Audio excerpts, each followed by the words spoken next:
Halo semuanya, jadi kali ini kita akan mencoba untuk membuat aplikasi chatbot ya. Aplikasi chatbot di dalam backendnya kita tentu akan membuat pakai Laravel ya, Laravel base. Frontendnya kita akan pakai Vue, lalu untuk styling ya kita akan pakai yang namanya adalah Tailwind. Lalu untuk AI-nya kita akan pakai OpenAI ya. Jadi seperti ChatGPT-an, oke. Jadi di sini saya udah install Laravel 12, masih fresh dan masih tentu aja masih belum diapain kali. Jadi sekarang pertama kita akan bikin dulu. Oh iya bentar. Pastiin lu udah punya account OpenAI dan udah punya balance di dalamnya ya. Punya uang ya minimal 5 kali 10, 50 ribu, 60 ribu ya untuk ngetop up di sini. Lalu tinggal bikin API key-nya ke API key, lalu generate new key. Gue pengen pakai yang namanya adalah testing aja ya, testing. Terus create new key. Udah, tinggal di copy aja. Gue pengen taruh di roots. Mana ya di roots? Kok di roots kayak gue tuh ngomong di root gitu. Di root BUMN. Oke, di sini gue pengen bikin pakai PHP Artisan API install aja gitu, atau install API harusnya ya. Aduh kebalik lagi. Install API biar cepat aja. Gue pengen bikin satu file namanya adalah api.php ya di sini. Bentar, mana nih? api.php mana woi? Nah, di sini. Terus di sini gue pengen pakai roots aja gini, lalu post, tinggal chat gini ya. Lalu ada function, ada request lagi, lalu begini. Oke. Sederhana begini. Terus untuk chat GPT atau GPT-nya kita akan pakai model namanya adalah GPT-4o mini ya di sini. Jadi kalau lu pengen tahu modelnya apa aja ya yang ada di si OpenAI ini, lu bisa pergi ke sini, lu bisa pergi ke yang namanya DOCS gitu ya, docs, lalu ke model. Ada yang namanya GPT-4o mini. Nah, gue pakai ini aja cukup kayaknya ya. Ini, nah namanya ini. Kalau lu pengen pakai gitu ya. Oke, caranya gimana bang? Oke, bentar. Ini tuh gue sebetulnya udah bikin tutorial untuk pakai ChatGPT ya, atau GPT model dari OpenAI di video ini atau di channel ini. Tapi waktu itu gue masih pakai endpoint chat completion ya. Tapi sekarang kita akan pakai endpoint yang namanya response. Jadi agak beda. Dan dia mendukung stateful ya. Jadi kita nggak perlu ngirim ulang message-nya. Kita tinggal ngirim ulang message ID. Nah, lebih gampang pokoknya deh ya. Misalnya di sini ada respon gitu ya. Pakai HTTP aja, pakai yang VSET gitu ya. Karena ini adalah panjang, gue pengen copy ini, gue taruh ke atas gini. Terus ini dihapus aja. Lalu metodenya adalah gue pengen pakai token ya. Tokennya pakai yang tadi. Sebentar, token tadi gue taruh mana ya? Di sini ya. Oke, di sini tokennya gue copy, lalu gue taruh di sini. Oke. Terus metodenya adalah post tentu aja. Kita pengen ke https api.openai.com v1 responses kayak gini. Lalu bodinya apa? Bodinya tentu ada model ya, GPT-4o mini, 4o mini gini. Lalu ada yang namanya input. Nah, input ini gue pengen ngambil dari post ya. Post yang namanya adalah content gini. Oke? Lalu gue cuman pengen kembaliin aja responnya, respon gini. Jadi sekarang kalau gue coba jalanin, bentar, ini apa nih? Migration, no. Oke, PHP Artisan serve gini. Sorry agak berisik pasti ya karena ada kereta di belakang gua. Lebih tepatnya di depan gua ya keretanya. Ini gue buka Postman 8000 API chat gini. Nah, kenapa ada API? Ya karena memang itu adalah prefix ya, by default dari endpoint API. Chat, lalu metodenya adalah post. Bodinya gue pengen isi dengan raw material. Lalu di sini isi dengan konten misalnya halo gitu ya. Coba send. Apa yang terjadi? Nah, dapatlah dia responnya. Responnya mantap ya. Nah ini. Enak banget ya. Apa kabar? Ada yang bisa saya bantu hari ini? Nah, keren ya. Nah, lihat di sini ada yang namanya RESP dan juga ada yang namanya MSG. Mirip-mirip sebetulnya ya. Hurufnya juga sama ya. Yang kita perlu lakukan adalah sebetulnya untuk menjawab di sini, kita bisa kirim yang namanya adalah respon alt-nya ya. Nah, kita bisa pakai yang namanya previous ya, respon ID. Tinggal dimasukin aja ID-nya apa. Misalnya contoh ya di sini untuk membalas ini kita cukup masukkan respon ID yang di sini. Oke? Misalnya di sini halo halo, terus dia jawabnya apa tadi? Dia jawabnya itu, halo apa kabar? Apa yang bisa saya bantu hari ini? Hari ini, bisa kita tanya nih. Hari ini gitu ya, coba tanya gitu. Dia harusnya paham apa yang kita maksud ya. Ini. Jadi dia sebetulnya udah paham apa yang kita maksud. Oke. Sekarang gue tuh pengen data ini cuman ngebalikin apa ya? Ngebalikin ID aja dan ini dan teksnya. Nah, berarti gampang kan? Caranya gimana tuh, Bang? ID. Cara dapetin ID gimana? Respon JSON ID ya.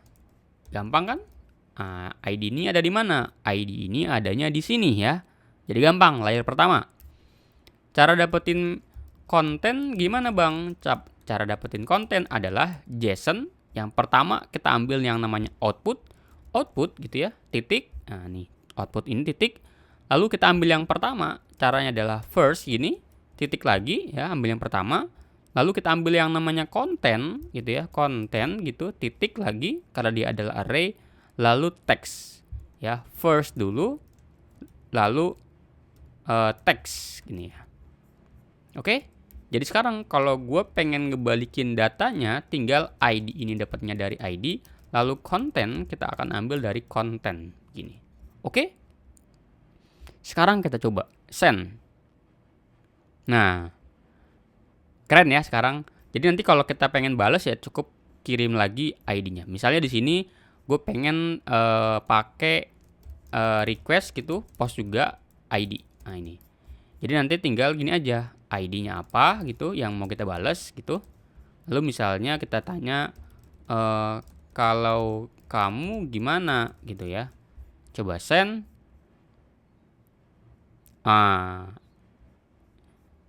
Nggak ada sih, misalnya kita tanya nih, kita jawab di sini, kita copy di sini, bilangnya nggak ada sih gitu ya. Nggak ada sih gitu. Coba send. Nah, dia udah bagus lah ya jawabnya. Oke. Saya rasa sudah cukup ya untuk API-nya. Sekarang kita akan lanjut ke yang namanya view-nya ya. View-nya kita akan pakai Vue.js tentu aja. Jadi karena kita pakai Vue.js sebetulnya kita pengen install dulu npm-nya ya, npm install. Tentu pasti harusnya teman-teman sudah install dulu npm-nya, Node.js ya. Nanti dia akan otomatis diinstalkan juga npm-nya. Tenang aja. Udah diinstal begini, nanti di sini di dalam package JSON sebetulnya sudah ada yang namanya Tailwind ya, ada yang namanya Axios gitu ya. Untuk kita pakai Vue sebetulnya tinggal kita tambahin satu plugin untuk Vue ini. Jadi npm install yang namanya adalah Vue.js lalu plugin Vue. Nah ini. Nanti dia akan menginstalkan untuk si Vue-nya ya, karena memang by default kita pakai Vue namanya untuk build tool kita. Jadi nggak usah dipikirin, nggak apa-apa, diikutin aja. Lalu di sini di vue.config kita akan memasukkan Vue.js. Nah di sini udah ada settingan default, tinggal pakai Vue. Nah ini kayak gini. Vue-nya dari mana? Vue-nya itu dari import gitu ya, Vue from tadi Vue.js lalu plugin Vue. Nah ini. Udah. Jadi harusnya sudah selesai ya urusan kayak gini. Lalu oke. Karena web kita nih, coba balik ke web kita dulu. Misalnya di sini di resource ini gue pengen bikin satu view, namanya adalah app ya, app.php deh. HTML biasa. Salah lagi. Ulang, namanya harusnya adalah app.blade ya. Blade.php. Nah ini. gue pengen HTML gitu, HTML5 tentu aja, misalnya chatbot gitu ya di sini. Lalu ada div, atau nggak apa-apa ya, div aja. Div ID-nya adalah ID atau app deh. Nah ini bebas sebetulnya, tapi nanti gue tuh rencananya adalah memasukkan Vue.js kita ke sini ya. Karena ingat ya, Vue.js ini bisa SPA ya, single page application. Jadi aplikasinya ya hanya di satu halaman aja. Untuk yang welcome gue akan hapus, untuk yang web gue ganti ya. Jadi di sini gue hapus aja, tinggal root gitu, root lalu view ke sini akan arah ke app ya, kayak gini. Jadi sekarang kalau kita coba jalanin ya, udah jalan sebetulnya. Coba kita buka ini, tempat ini. Lihat, gue inspect ya. Nah ini, dia sudah kebuka chatbot. Jadi kalau gue coba di sini tulis misalnya gini-gini.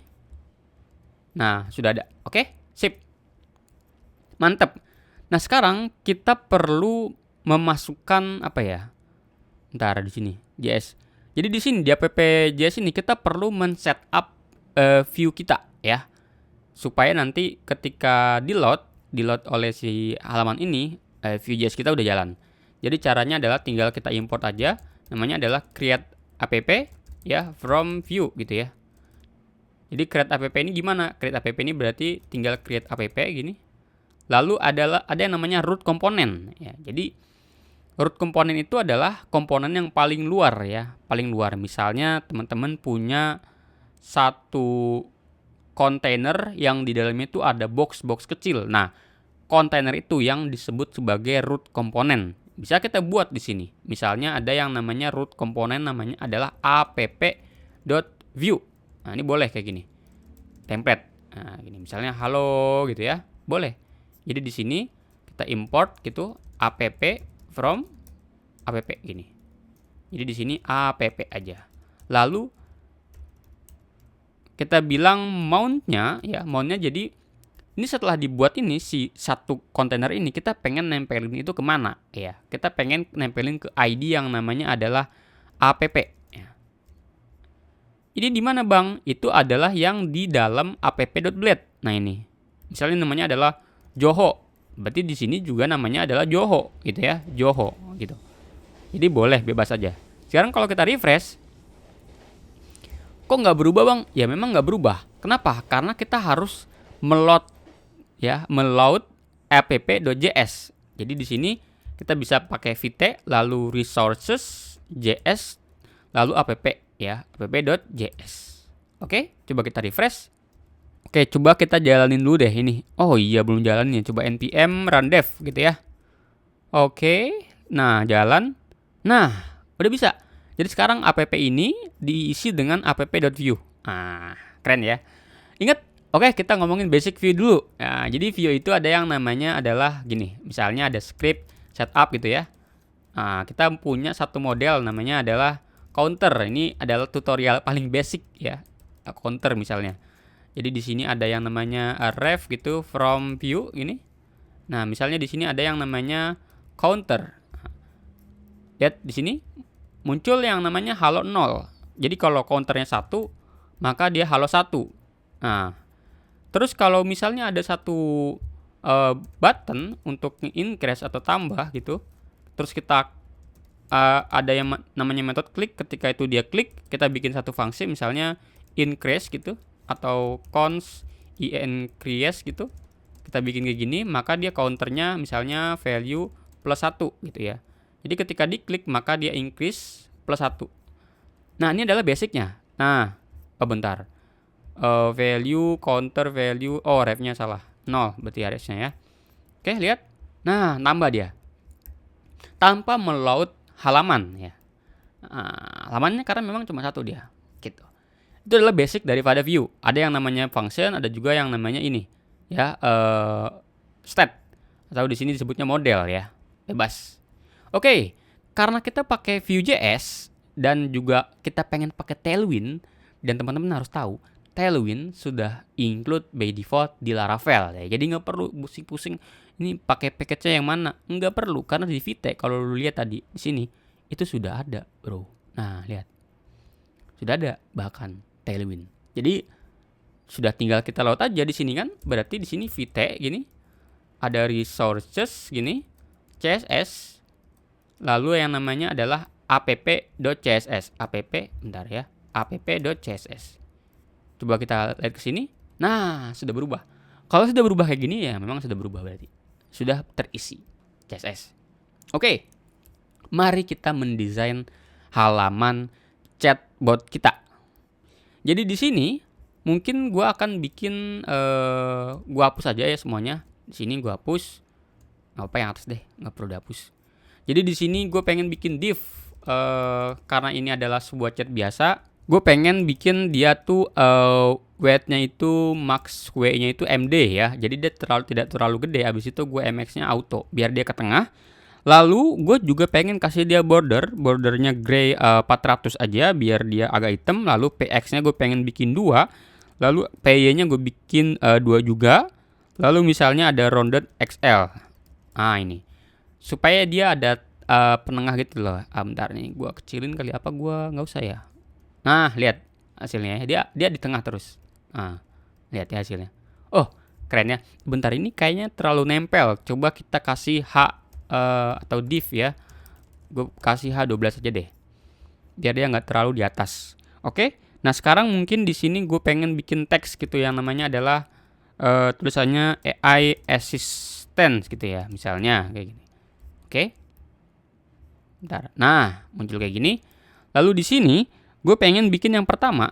Tentu aja kalau dia ada chatbot berarti ada inputannya, bener gak? Nah, inputan di sini misalnya gue pengen bikin pakai input biasa, teks biasa ya. Lalu kelas ini gue pengen pakai W-nya adalah full, gue pengen dia melebar ke kanan. Terus gue backgroundnya gue pengen pakai gray 100 aja biar dia tidak terlalu hitam tapi dia tidak putih juga. Lalu yang namanya border gray 400 gue pengen bikin dia warnanya itu monokrom hitam putih aja ya. Jadi nggak ada lagi yang lain. Misalnya roundednya juga gue pengen pakai XL. Lalu PY-nya apa ya, PY-nya itu PS dulu deh 2 kayak gini. Kalau hasilnya tuh seperti ini jadinya ya. Ntar berarti PY-nya gue pengen bikin pakai 1,5 aja deh. Nah ini. Nah jadi seperti ini. Bentar berarti gue pengen kasih dia placeholder. Masukkan pesan di sini. Ah gini. Ah jadi ya keren. Tapi kayaknya gue perlu button juga nih. Jadi gue perlu tombol. Berarti tombolnya ditaruh di sini. Button. Nah, butonnya gue pengen dia kayak gini aja deh. Gue copy, paste di sini. Tapi PX-nya yang gue ganti jadi mungkin 4 kali ya. Misalnya gue pengen bikin tulis kirim. Nah kayak gini. Bentar BG-nya berarti gue pengen gray memang. Tapi gue pengen gray 700. Lalu tulisannya warnanya putih. Text white.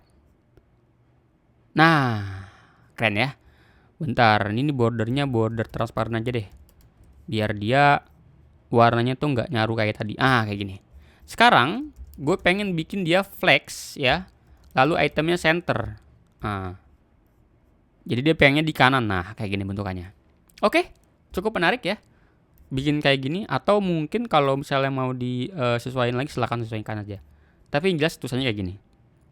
Lalu di dalam sini gue tuh pengen naruh message-nya. Berarti kan di sini di bawah ini kemungkinan kita ada sebuah grid.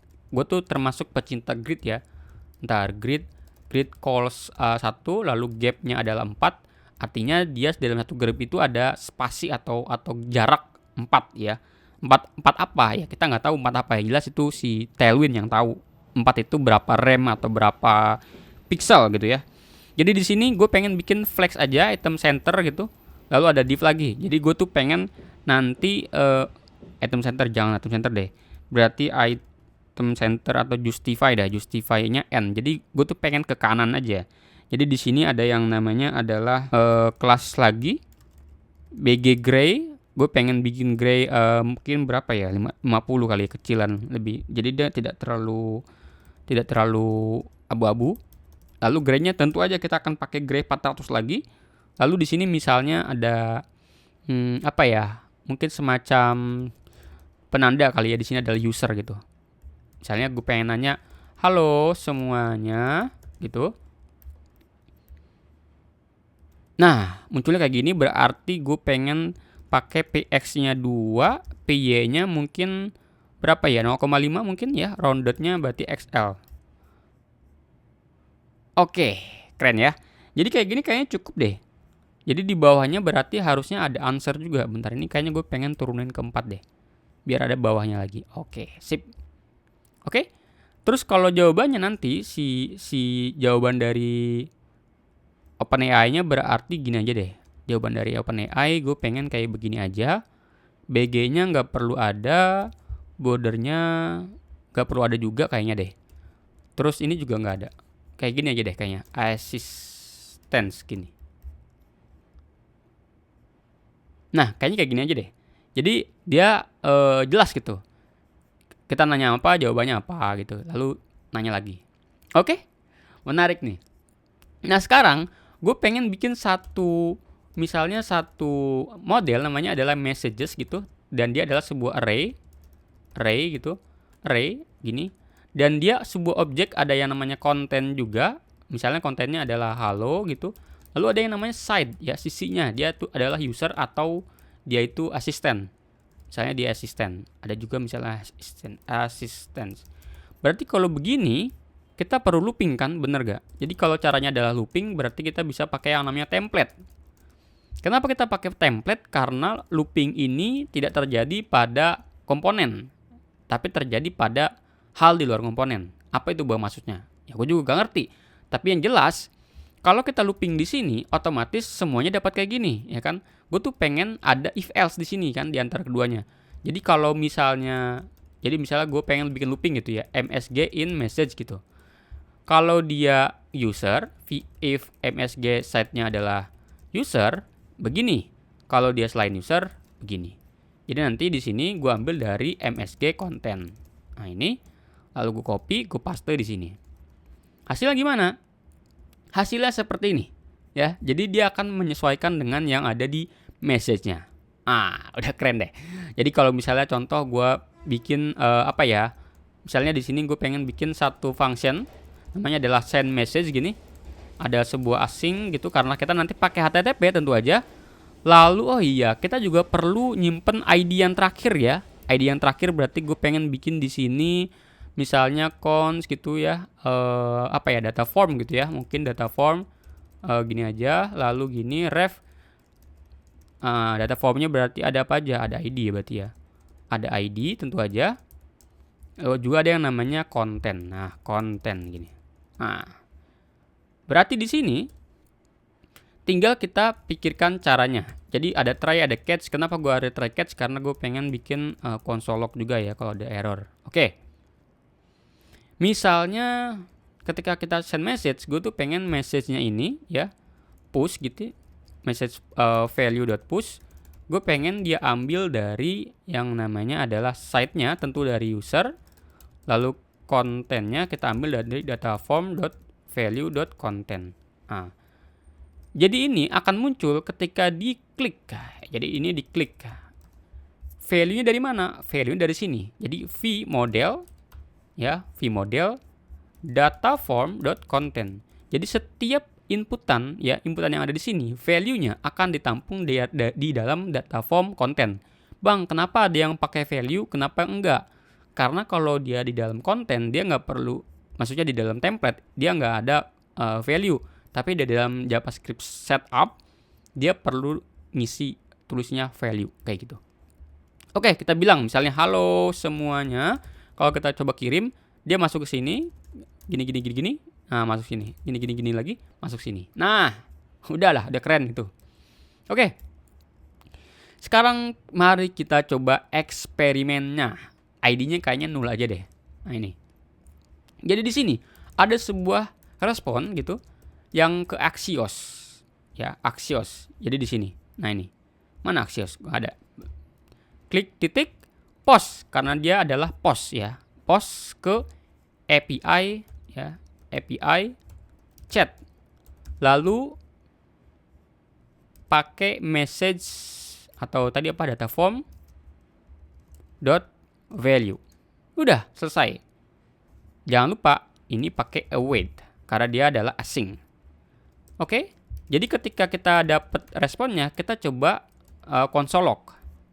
Coba lagi di sini misalnya kita coba klik console log, misalnya halo gitu ya, coba kirim. Apa yang terjadi? Nah, console lognya mengatakan bahwa, bentar coba gue gedein dulu lagi ya. Nah, dapatlah dia data ya, data, ID dan konten. Nah, berarti bisa kita bilang bahwa data form.id ya, value.id kita akan timpa dengan respon.data.id. Nah, lalu data form.value.content kita akan isi dengan empty ya, kita reset kembali. Lalu message-nya ya kita akan kirim ya. Jadi isinya kita akan push dia ke dalam sini. Jadi site-nya adalah assistant, lalu kontennya kita akan ambil dari respon data.content. Nah, jadi nanti di sini hasilnya, hasil responnya maksudnya adalah yang di sini, kita akan masukkan ke sini. Keren dah ya. Oke. Sekarang kita coba. Tapi sebelum itu, kita mari kosongkan dulu ininya. Mari kita mulai misalnya. Halo. Gitu ya, coba kirim. Tes. Nah, misalnya kita nanya nih, kapan Indonesia merdeka? Gitu ya. Coba kirim. Tes. Oh, langsung kan. Jadi kita bisa melihat seperti itu. Tapi teman-teman lihat gak sih tadi apa yang kurang? Kita harus mendisable sebetulnya. Ketika dia loading, kita harus mendisable dia. Ya, jadi caranya adalah kita bikin mungkin di sini adalah is loading gitu ya. Ref gitu, false supaya dia nggak neken lagi ketika dia loading. Berarti di sini gua coba set true gitu. Lalu ketika finally ya, kita set false. Jadi di sini ketika dia ini gua coba disable. Lalu misalnya di sini kita bilang kalau dia sedang loading, kita bilang processing gitu. Kalau dia enggak berarti kirim. Nah, coba ya. Halo gitu ya, coba kirim lagi. Nah, kapan Indonesia merdeka? Coba kirim. Nah, processing. Nah, kerennya. Gitu ya, coba kirim. Nah, emang keren ya. Jadi kita nggak perlu ngirim ulang. Kita udah dapet ID-nya tentu. Dan ini adalah chatbot sederhana di dalam ChatGPT dan Laravel dan tentu saja Vue.js sebagai pewarnanya. Mungkin itu aja. Thank you semuanya.